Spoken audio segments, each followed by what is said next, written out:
Soy Guillermo Hirfeld, soy coordinador de programas para Iberoamérica de la Fundación FAES, Fundación para el Análisis y los Estudios Sociales. Yo soy Raúl Jiménez, soy profesor titular de la Universidad Carlos III de Madrid. Mi especialidad es la estadística y en particular el análisis forense de datos electorales. Bueno, soy Susana Gratios, trabajo como investigadora en FRIDE. Bueno, el escenario la verdad que estaba bastante polarizado. De hecho, se demuestra con el resultado de las elecciones que hay un 45% de la población que no está de acuerdo con el modelo chavista. Pero también hay una idea fuerza que me parece que es destacable, digamos, que lo que viene a demostrar este proceso electoral es que a pesar o precisamente por el desmoronamiento de las instituciones del Estado, no significa que el modelo que gobierna el país también se desmorone. ¿Qué quiero decir con esto? Que durante estos años se cometieron una serie de desaguisados, de dislates políticos que acarrearon como consecuencia violencia en las calles, más de 150.000 homicidios desde que Chávez está en el poder, una inflación galopante, se triplicó el gasto público, una serie de indicadores que no destacan en América Latina. La región va por otro camino y Venezuela parece ir hacia la marginalidad en ese sentido. Sin embargo, cuenta con un apoyo popular el modelo del socialismo, del autodenominado socialismo del siglo XXI, muy fuerte, logra la victoria en estas elecciones. Con lo cual la tesis de que mientras más existe una demolición de las instituciones del Estado, va a caer el régimen chavista, es una ficción, por lo menos. En cuanto a si era previsible, en mi caso particular escribí un trabajo, el trabajo está enviado a publicación, pero lo subí a los archivos de Archive, eso es de la Universidad de Cornell, es público para todo el mundo, está tanto en inglés como en español. Y básicamente el trabajo decía que el resultado iba a ser muy posiblemente favorable a Chávez, con un margen más pequeño que los resultados oficiales que se han publicado, y que en el caso menos probable que se diera por un asunto de volatilidad electoral una elección a favor de Capriles, realmente el aparato de gobierno tenía suficientes colores en su paleta como para manipular unos resultados a su favor. O sea que de alguna manera sí siento que el trabajo ajustó muy bien lo que efectivamente ocurrió. Bueno, primero es por su carisma, ¿no? Luego yo creo que estaba bastante claro que los venezolanos quieren otro mandato de Chávez, que digamos el carisma de Capriles no está a la altura de Chávez, su discurso, y él es mucho menos conocido, es alguien que se eligió en este año por primera vez por consenso de la oposición, representa una alternativa pero todavía no llega, ¿no? No hay que olvidar que la oposición ganó como un 8% comparado con las anteriores elecciones, tiene un 8% más y el chavismo un 8% menos. Así que yo creo que hay, poco a poco hay como un nuevo balance de poder, o por lo menos un equilibrio, casi equilibrio entre los dos bloques políticos. En primer lugar, quisiera destacar que el campo estaba inclinado, o sea, la cancha estaba inclinada. Evidentemente, si alguien se dedica durante 14 años de gobierno a cooptar todas las instituciones del Estado para ponerlas a esa maquinaria, poner esa maquinaria en funcionamiento de un proyecto político, la contienda es desigual desde un inicio.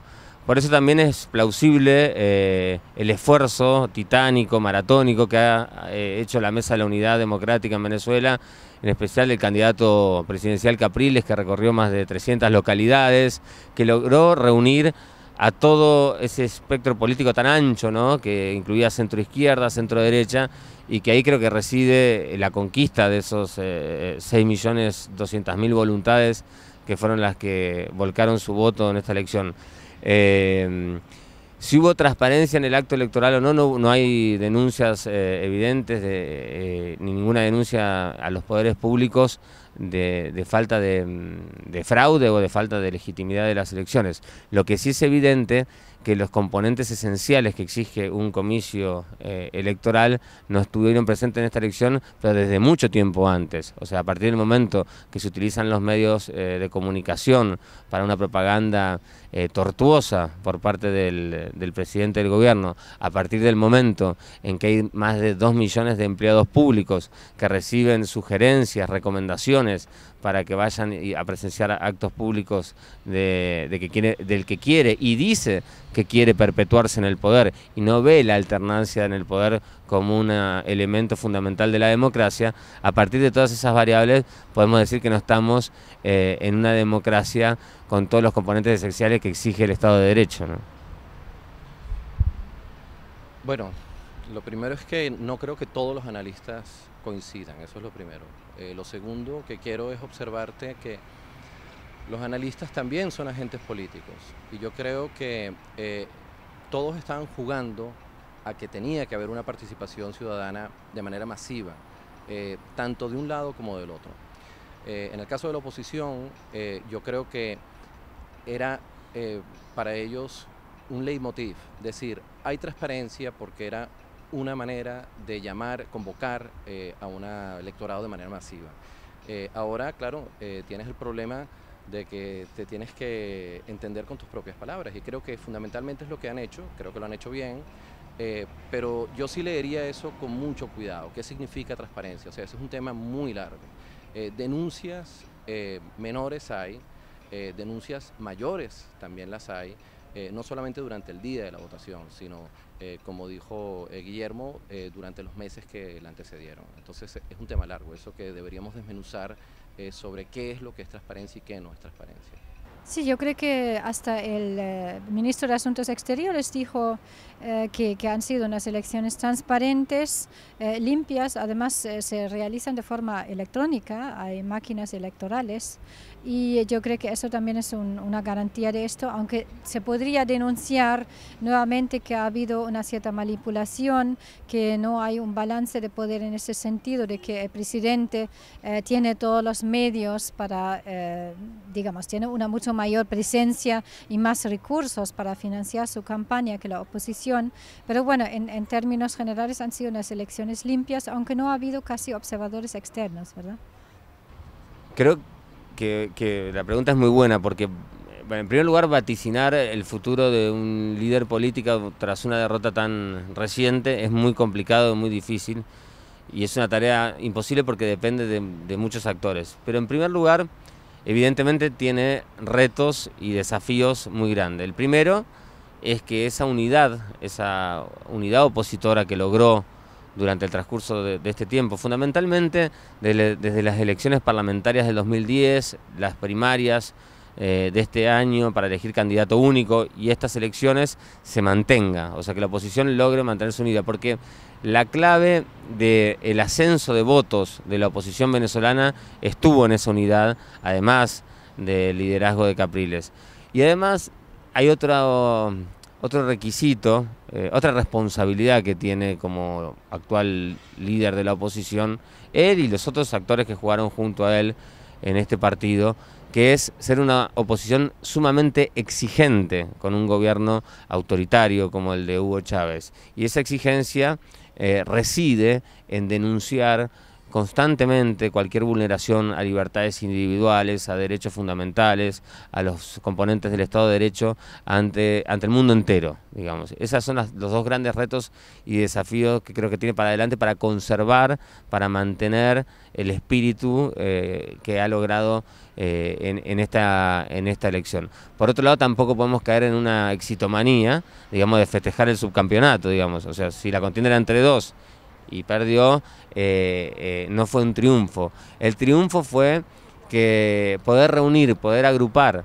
a la mayor cantidad de personas desde la era Chávez que vayan y se vuelquen a las urnas para decir: este modelo de país no me gusta y este modelo de país que me ofrece la alternativa sí me gusta. Hoy hay una alternativa política en Venezuela y no debe bajar los brazos ni rendirse, porque el camino de la libertad y de la democracia y de la justicia es un camino largo y la victoria nunca está asegurada, o sea que ese es el desafío.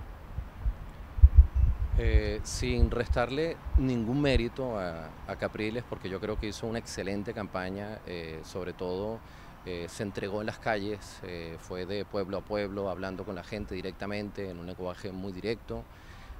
Yo quiero enfatizar que creo que lo que yo creo el verdadero logro no es de él, es de la unidad.